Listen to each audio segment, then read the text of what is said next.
Hi, thanks for stopping by. Today we're going to make this sour cream container, and it's going to be using our stamp of the month called Friendship. So let's go ahead and get started. Okay, so the first thing you're going to need is you're going to need a sheet of paper. I'm using our Olivia Sunset B&T paper here, and it is cut to 4 1/4 by 5 1/2. And then, as you can see, I've already started pre-stamping it, and we'll go ahead and do the last stamp image. I'm using the Desert Sand ink.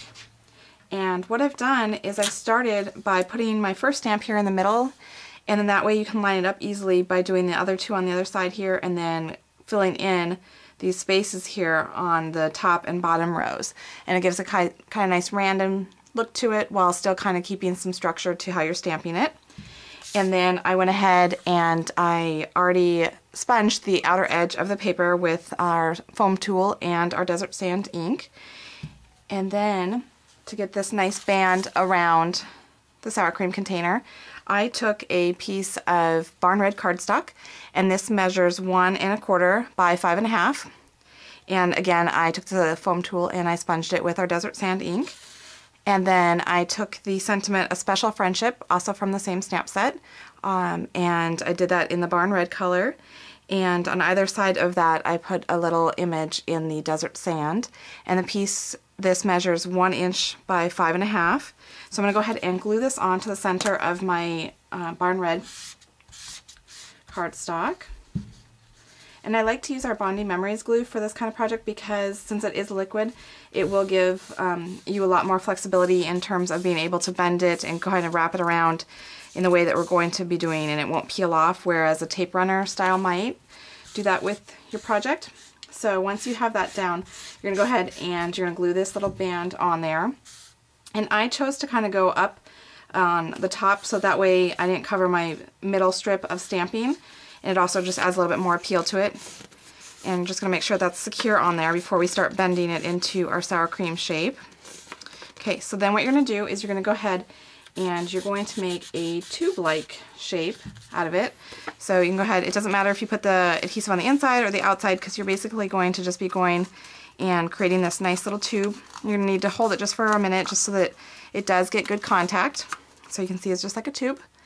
And then what you're going to do is you're going to go ahead and you're going to place some adhesive inside here all around the inside rim. And then you're going to go ahead and you're going to squish that shut so it's nice and flat. And again, you're going to hold that so that it's got good contact. Okay. And then all you're going to do is you're going to go ahead and fill it up. So you've got this nice opening before you seal it, because then you're going to do the same thing. You're going to go ahead and you're going to go ahead and put adhesive here so that you can go ahead and press this down. And then that's how you're going to get that shape. And then there's a couple things that you can do. You can go ahead and glue that shut like I said, or you can always tie the end closed if you wanted to start by gluing this bottom part and then put 2 holes in here and tie it.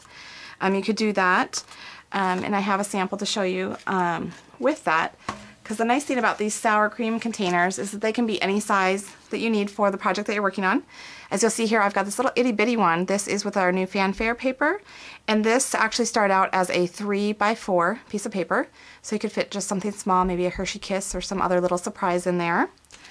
And then I went even larger also with our Fanfare paper, and this is an 8 by 9 1/2. Basically, you just want to have that rectangle shape in what you're doing. And like I said, I just punched 2 holes here and then tied ribbon through it so that all the recipient needs to do is just untie it, and that will open up the container without having to tear it open. So there you have it.